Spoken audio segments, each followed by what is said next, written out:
Hi, welcome to our channel. మనకు promotion calls, promotion మెసేజ్లు పంపి కోట్ల రూపాయలు సంపాదిస్తున్నాయి ఈ టెలికాం కంపెనీలు. అసలు ఇన్కమింగ్ కాల్స్ రావడం కోసం కూడా డబ్బులు ఎందుకు కట్టాలి? మీకు ఒక చిన్న లాజిక్ చెప్తాను చూడండి. ఇంతకుముందు పోస్ట్ కార్డ్స్, లెటర్స్ ఉండేవి.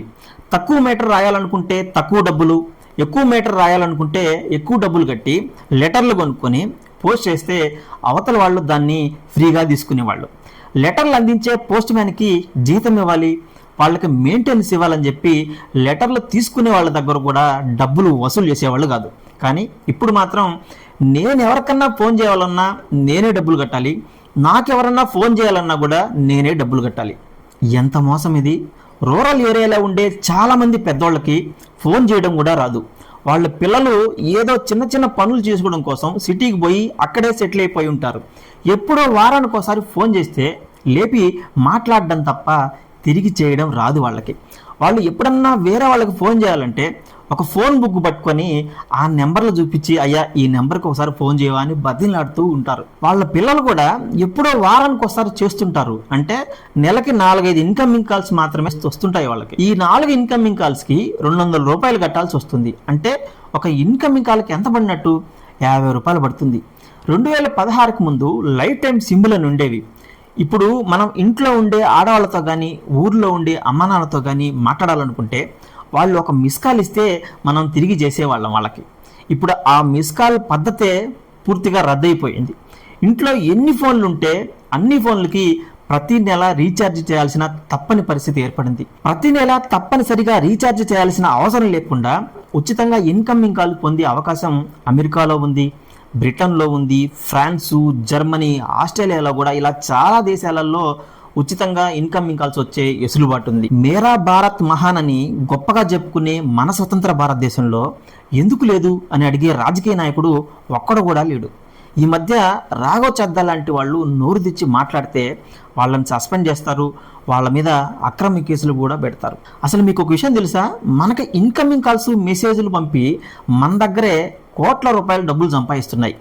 ఇప్పుడు మీకు ప్రతిరోజు రోబోటిక్ కాల్స్ లాగా కంపెనీ నుంచి ప్రమోషన్ కాల్స్ వస్తుంటాయి. అవి ఎవరు చేస్తున్నాడు, ఎందుకు చేస్తున్నాడు? ఈ టెలికాం కంపెనీలు వాటిని ఎందుకు అలౌ చేస్తున్నాయి? ఎందుకంటే వాళ్ళకి కోట్ల రూపాయలు డబ్బులు వస్తున్నాయి కాబట్టి వాటిని అలౌ చేస్తున్నారు. ఇప్పుడు ఒక రోజులో మీకు 10 ప్రమోషన్ కాల్స్ వచ్చాయనుకోండి, ఆ కాల్స్ మీకు పంపినందుకు గాను జియో, ఎయిర్టెల్, వడాఫోన్ లాంటి టెలికాం కంపెనీలు ఒక్కొక్క కాల్కి 50 పైసలు వసూలు చేస్తాయి. నీకు ఒక రోజులో 10 కంపెనీ ప్రమోషన్ కాల్స్ వస్తే అవి నువ్వు రిసీవ్ చేసుకున్నందుకు గాను ఎయిర్టెల్ కానీ జియో సిమ్ కంపెనీ వాడికి ఒక నెలకి 150 రూపాయల ఆదాయం వస్తుంది. దీన్నే టెలికాం పరిభాషలో ఏమంటారంటే డిఎల్టీ టెక్నాలజీ అంటారు. Distributed large technology. ఒక బటన్ నొక్కగానే లక్షల మందికి ఒకేసారి బల్క్గా కాల్స్ వెళ్ళిపోతాయి. ఒక రియల్ ఎస్టేట్ వెంచర్ల గురించి ప్రమోషన్ చేసుకోవాలన్నా, లేదంటే ఒక ఇన్సూరెన్స్ కంపెనీ గురించి కానీ, క్రెడిట్ కార్డు గురించి కానీ ప్రమోషన్ చేసుకోవాలంటే ఎన్ని వేల మందికి ఒకేసారి చేయాలనుకుంటున్నారో ఆ నెంబర్లన్నీ ఒక ఎక్సెల్ షీట్లో నింపి వాళ్ళకిస్తే వాళ్ళు ఒక క్లిక్తో వాళ్ళందరికీ ఒకేసారి కాల్స్ పంపించేస్తారు. అసలు ఇలాంటి ఫెసిలిటీ గవర్నమెంట్ దేనికోసం తీసుకొచ్చిందంటే, ఏదన్నా ఒక విపత్తు సంభవించినప్పుడు, అంటే తుఫాన్లు, వరదలు వచ్చినప్పుడు ఆ ప్రాంతంలో ఉండే ప్రజలకి అలర్ట్ చేయడం కోసం, లేదా సైబర్ స్కామ్ మీద ప్రజల్లో అవేర్నెస్ కల్పించడం కోసం కానీ, ఆరోగ్యానికి సంబంధించినటువంటి సమాచారాన్ని ప్రజల్లోకి తీసుకెళ్ళడానికి, అంటే ఇది కరోనా టైంలో చాలా బాగా ఉపయోగపడింది అనమాట. ఇలాంటి సమాచారాన్ని ప్రజల్లోకి తెలియడం కోసం ఏర్పాటు చేసినటువంటి టెక్నాలజీని ఈ టెలికాం కంపెనీలు దుర్వినియోగం చేసి డబ్బులు సంపాదించుకోవడం కోసం ఉపయోగించి మనకు ఇరిటేట్ కలిగిస్తున్నాయి. కేవలం కాల్సే కాకుండా మనకి ప్రతిరోజు మెసేజ్లు వస్తుంటాయి. అంటే ఇవి కూడా ప్రమోషన్ మెసేజ్ లాంటివి అనమాట. దాని ద్వారా కూడా వాళ్ళకి కోట్ల రూపాయల ఆదాయాలు వస్తున్నాయి. మెసేజ్లలో ప్రధానంగా 2 రకాల ద్వారా వాళ్ళకి ఆదాయం వస్తుంది. ప్రతి మెసేజ్లో చివర ఎస్ అని ఉంటే అది సర్వీస్ మెసేజ్ అని అర్థం అనమాట. అదే పక్కన పి ఉంటే అది ప్రమోషనల్ మెసేజ్ అని అర్థం అనమాట. ఈ మెసేజ్లు జస్ట్ మీ ఫోన్లో డెలివరీ అయితే చాలు, మీరు క్లిక్ చేసినా చేయకపోయినా వాళ్ళకి ఒక్కొక్క మెసేజ్కి 15 పైసల నుంచి 20 పైసల దాకా ఛార్జ్ చేస్తారు. మీ ఫోన్లో రోజుకి ఒక 10 మెసేజ్లు డెలివరీ అయినాయి అనుకోండి, వాళ్ళకి 2 రూపాయల ఆదాయం వస్తుంది. నెలకు చూసుకుంటే 60 రూపాయలు అన్నమాట. అంటే ప్రమోషన్ కాల్స్ ద్వారా 150 రూపాయల ఆదాయం వస్తుంటే ప్రమోషన్ SMS ద్వారా 60 రూపాయల నుంచి 50 రూపాయల వరకు ఆదాయం వస్తుంది. మీ ఫోను ఒక నెలంతా యాక్టివ్గా ఉండడం వల్ల వాళ్ళకి ₹200 ఆదాయం వస్తుంది, అది మీకు తెలియకుండానే. మళ్ళీ మీరు యాక్టివేట్ చేయడం కోసం కూడా మీ దగ్గర ₹200 ఛార్జ్ చేస్తున్నారు, అంటే డబుల్ ఇన్కమ్ అన్నమాట. మీరు గమనించారా?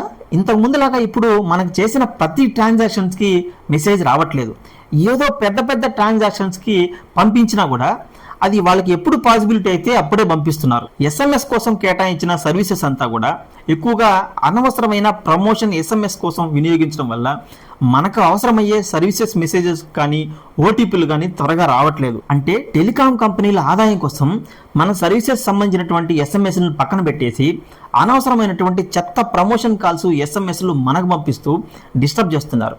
మీకు ఏమైనా ఇబ్బంది అనిపిస్తే డిఎన్డి ఆప్షన్ అని ఒకటి ఇస్తున్నారు, కానీ అది ఎంతమందికి తెలుసు? ఇవే కాదు, వీళ్ళ భాగవతాలు చెప్పుకుంటే చాటంతున్నాయి. ఎటు తిరిగి ప్రైవేట్ కంపెనీలు అనేవి వాళ్ళ లాభార్జన కోసం పనిచేస్తాయి, ప్రజా ప్రయోజనం వాళ్ళకి అవసరం లేదు. చైనాలో 3 టెలికాం కంపెనీలు ఉంటే అవి 3 గవర్నమెంట్వే. మన ఇండియాలో కూడా గవర్నమెంట్ కంపెనీ బిఎస్ఎన్ఎల్ ఉంది, కానీ అది ఐసీయూలో ఉంది. దాన్ని ఎప్పుడు ఎవరికి అమ్మేస్తారో తెలియదు. అసలు బిఎస్ఎన్ఎల్ని ఎందుకు దొక్కేశారు, ఎవరు దొక్కేశారని డీటెయిల్గా ఒక వీడియో చేశాను, అది కింద డిస్క్రిప్షన్లో ఇస్తాను, మీరు వెళ్ళి ఖచ్చితంగా చూడండి. 2024లో అనుకుంటా జియో ఎయిర్టెల్ ఒక్కసారిగా 25% ఛార్జీలు పెంచేస్తే దేశవ్యాప్తంగా దానికి నిరసన తెలుపుతూ చాలామంది బిఎస్ఎన్ఎల్కి మారిపోయారు. ఒక్కసారిగా బిఎస్ఎన్ఎల్కి విపరీతమైన పాజిటివ్ టాక్ వచ్చింది. ఒక్క నెలలో 29 లక్షల మంది బిఎస్ఎన్ఎల్కి పోర్టు పెట్టుకున్నారు. జియో కానీ ఎయిర్టెల్ కానీ అస్సలు వెనక్కి తగ్గలేదు. ఎందుకంటే వాళ్ళకి తెలుసు, స్పెక్ట్రమ్ మొత్తం 90% మా దగ్గర ఉంటే బిఎస్ఎన్ఎల్ సిగ్నల్ ఎలా వస్తుంది, ఎప్పటికైనా తిరిగి మళ్ళీ మా దగ్గరకే వస్తారని వాళ్ళకి తెలుసు. తర్వాత ఏమైంది, పోయిన వాళ్ళందరూ తిరిగి మళ్ళీ వెనక్కి వచ్చేసారు, అక్కడ సిగ్నల్ వ్యవస్థ సరిగా లేదని. కొంతమంది తెలిసి తెలియక బిఎస్ఎన్ఎల్ అనేది ఒక గవర్నమెంట్ కంపెనీ కాబట్టి గవర్నమెంట్ ఎంప్లాయీస్ సరిగా పనిచేయకపోవడం వల్లనే బిఎస్ఎన్ఎల్లో సిగ్నల్ సరిగా రావట్లేదని పొరపాటు పడుతున్నారు. వాస్తవం ఏమిటంటే బిఎస్ఎన్ఎల్ని ఉద్దేశపూర్వకంగా బలహీనపరచడానికి దానికి ప్రభుత్వం ఎలాంటి స్పెక్ట్రమ్ కేటాయించట్లేదు. 2034 వరకు జియోకి 47% కేటాయించడం వల్ల నెంబర్ 1 ప్లేస్లో ఉంది. ఎయిర్టెల్కి 39% కేటాయించడం వల్ల సెకండ్ ప్లేస్లోనే ఉంటుంది. బిఎస్ఎన్ఎల్కి 5G స్పెక్ట్రమ్ ఇవ్వనే లేదు ఇప్పటి వరకు. బిఎస్ఎన్ఎల్కి ప్రభుత్వం అన్యాయం చేస్తుందని సోషల్ మీడియాలో రచ్చ చేస్తే 2024లో 10% మాత్రమే 4G కేటాయించారు. 2034 వరకు జియో ఎయిర్టెల్ 4G ఒప్పందం రద్దయిపోతుంది.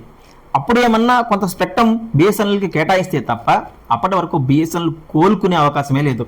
5G ఒప్పందాలు అయితే 2042 వరకు ఉంటాయి. అంటే జియో ఎయిర్టెల్ 2042 వరకు 5Gలో టాప్ ప్లేస్లోనే ఉంటాయి. అంటే జియో ఎయిర్టెల్ 2042 వరకు 5Gలో టాప్ ప్లేస్లోనే ఉండే విధంగా ఒప్పందాలు జరిగాయి. అందుకోసమే వాళ్ళకి ఇష్టం వచ్చినట్లు విపరీతంగా ఛార్జీలు పెంచుకుంటూ పోతున్నారు.